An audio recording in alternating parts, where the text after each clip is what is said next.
Hello, welcome to my channel. Today we have a Jane Doe. They're not certain of her race. She was found February 27th, 1991 in Adel, Georgia. Estimated age range is 30 to 60 years old. Estimated year of death says anywhere from 0 to 1991. Estimated PMI years. I mean, what did somebody do to the bones? How come, why?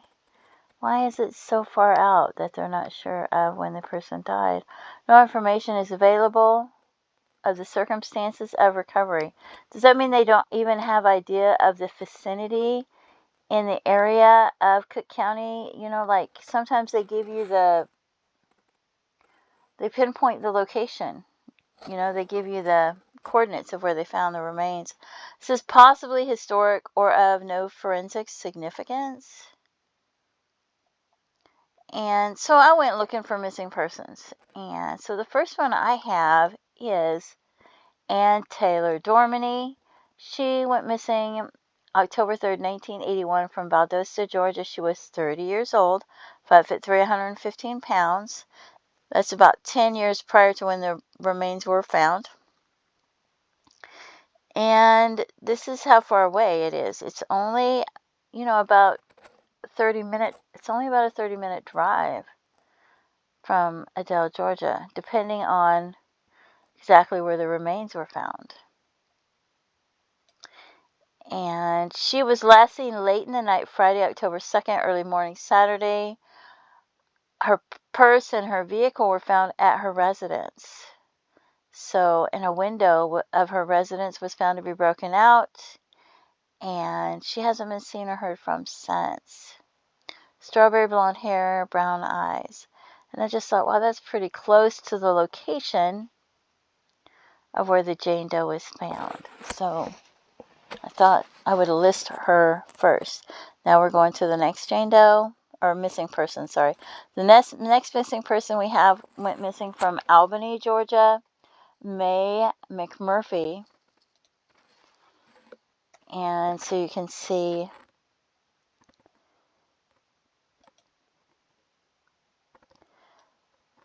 that's a little over an hour away. And 43 years old, 5'4", 115 pounds.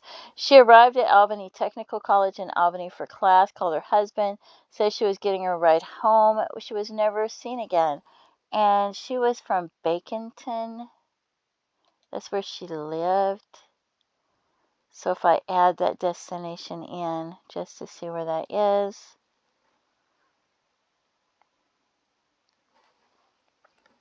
So there's Adel, there's Albany, and there's Baconton. So just so you can look at that.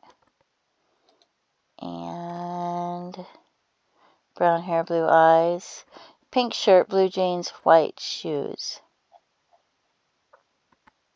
The next person I have is Deborah Jean McKneely. She went missing from Rockdale, Georgia in 1991. She was 39 years old.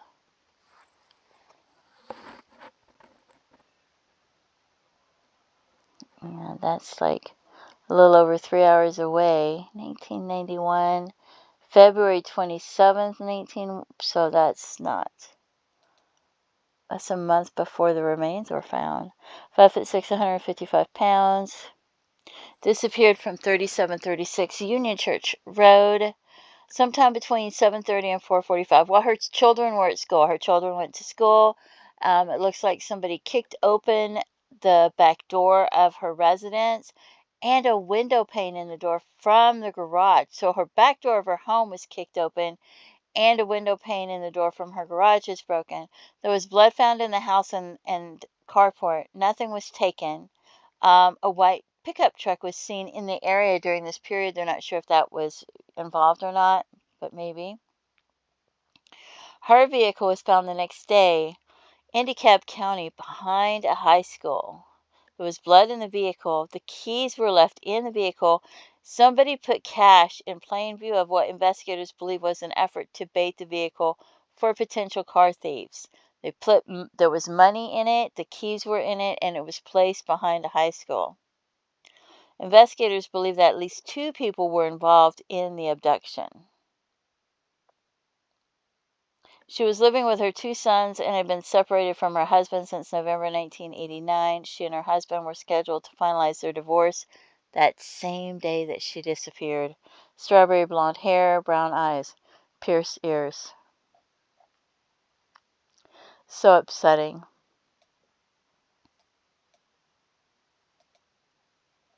And then we have Twyla Kaye Mickey from Doraville, Georgia. She went missing.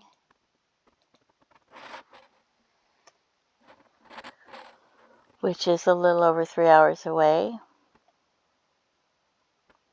She went missing November 30th, 1989, 5'7", 105 pounds. Last seen at a motel getting into a pickup truck. She's never been seen or heard from since. Strawberry blonde, collar length hair, blue eyes. No other information on this page. Then we have Latrease Hunter, who went missing in 1989, Atlanta, Georgia, 5'3", 140 pounds. She left 612 Moreland Avenue, southeast, on her way to Fair Street Bottom, area of Atlanta, Georgia, and she was never seen or heard from again. Green shirt, blue jeans, and black shoes.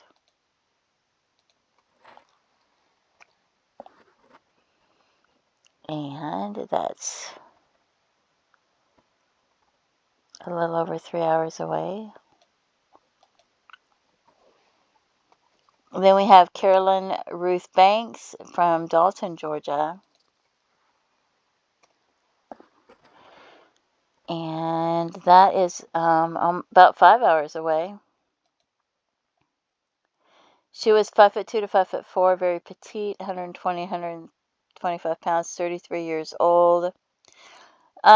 She was dragged away by a male he threw into his pickup truck, left the apartment complex, returned several hours later with blood on him and scratches. Told the witness that Banks had jumped out of his truck and left walking. He reported her missing July 4th. She has never been seen or heard from since. Black hair, brown eyes, short, petite.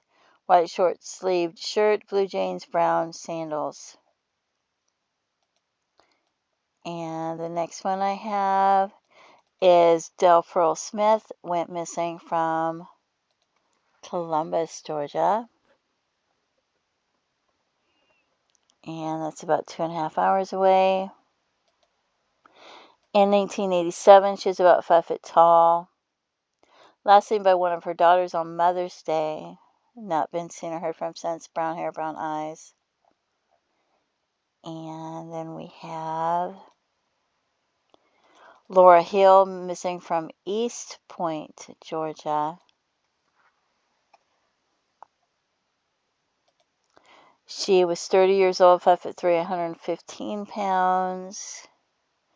Black hair, brown eyes, gold front tooth, protruding chin, scar left knee, tattoo right forearm, tattoo upper right arm.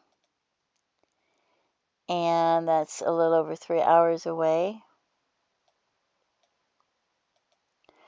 We have Lorrene Deborah Reynolds. She went missing from Columbus, Georgia, which is about 2.5 hours away. 29 years old, missing 1985, 5'5", 6, 110 pounds, 120 pounds. Doesn't give any information, just says last seen June 21st, 1985. Columbus, Georgia, light brown, short at the time she went missing. Brown hair, green eyes. Ears with pearl studs. Unknown clothing. 1979 Mazda RX-7 silver and black coupe. And then we have Betty Loggins Emmett. She went missing as far back as 1977. October 1977. That's about 4.5 hours away. 5'8", 120 pounds. Her and her 4-month-old daughter, Holly Ann Emmett, were last seen at their home in Gainesville. Betty's husband, Holly's father, reported Betty took Holly and left their home at approximately 1 a.m. Betty told her husband that she was leaving the state because she did not say where. An unknown vehicle drove up to pick her up. Betty went back inside the house, grabbed her clothes. Betty and Holly have not been seen or heard from since. Allegedly. Hall County, strawberry blonde hair, hazel eyes. We'll go with allegedly on that because I don't know. I think something about that just seems really fishy. Saunders, Cloie Rymer, missing since 1977, 54 years old. Cartersville, Georgia. It's over 4 hours away. May use the last name Miller or Nida, 5'4", 200 pounds. Reported as a missing person by her daughter. She was last seen around June 20th by her spouse, J.D. Rymer, while in the area of Cartersville, Georgia, after an alleged verbal altercation with her spouse. She was reported to have left her husband to return to Brooksville, Florida.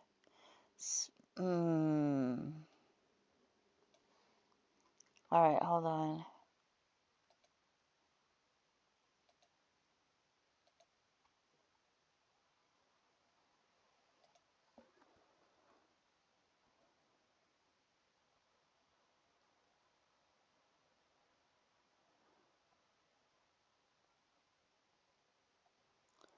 Yeah, I don't know. That's a maybe. I'll move this one over here. Okay. Brown hair, brown eyes. There was somebody else that I thought might be her too, so I don't know.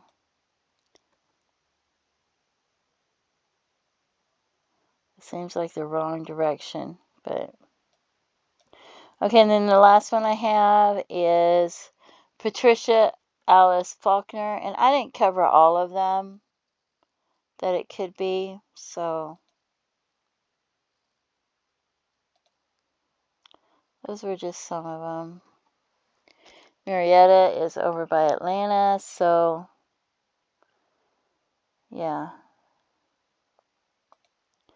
35 years old, 5'1", 100 pounds. Her husband reported that he woke up and found out that sometime during the night she had left. He never seen or heard from her since. Short brown hair, hazel eyes.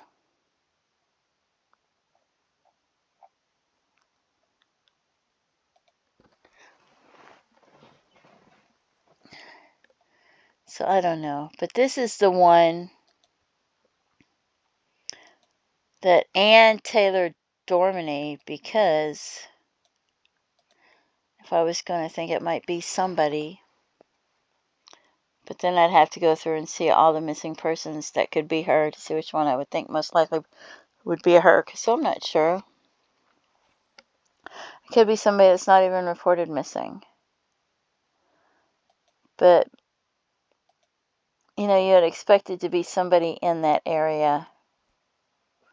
And she went missing in that area. Because she went missing only half an hour away. And it was, a 10-year gap? 5'3", 115 pounds.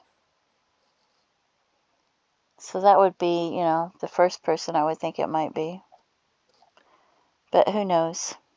So if you have any information about who this Jane Doe might be, maybe somebody's been drinking and talking over the years and you thought, no, that couldn't be real. And now you think, well, maybe I should tell somebody. Or maybe it's been a lot of years. Maybe you gave the investigators at the time information and you're not sure if they still have it because you're not sure how they stored the case file. You're not sure how they stored the information. You're not sure if they wrote it down, if they kept track of it, if it was stored in papers that were in boxes that might have gotten lost or went missing, or software programs or floppy disks, or, you know. So maybe you want to make sure they have that information and give it to them again. You can email them. You can also CC people, so you can email a detective and an investigator and a police officer in the sheriff's department and make sure that different people get the copies of the email to make sure they hold each other accountable with the information and make sure they get it. And in case maybe one of the emails or a couple of the emails don't work anymore. And if you have, you can also go in, you can write them letters if you want to remain anonymous, but any information you have that might help them.